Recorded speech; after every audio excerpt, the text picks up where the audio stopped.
I think we both probably handled it a little bit in our own way, but together, because we found out when he was in utero, which we were one of the first people ever to diagnose via amniocentesis instead of waiting until he was diagnosed with newborn screen.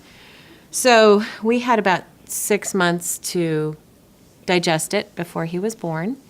And I know for sure I went through probably all 10 stages of grieving for the loss of what you think your life is going to be, to what you don't know, to the unknown, to the new child you're going to have.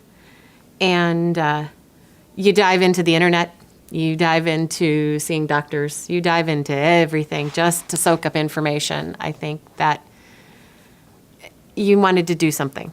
That's what I was trying to do, is anything that we could to find out anything that we could to figure this out and get a handle on it. And that's how I think that's how I handled it, was getting information and getting over grieving and moving on. Yeah, I think we were pretty lucky just because we knew before Quinn was born, and we had already gone through the grieving process for what we expected.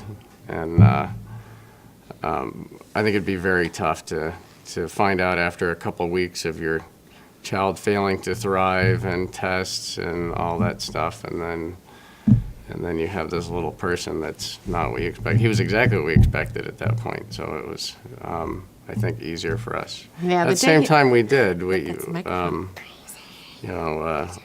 I did, and I don't think I really came to terms with it for maybe a year and a half, 2 years after he was born. I think everybody's a little bit different in that way, but I just had to put aside expectations, which was probably good in the long run. I think you eventually do that with kids anyway. You have certain expectations when they're born, and you really shouldn't. They're individuals, all of them, and this just forced me to do a little bit earlier, I think, than most people.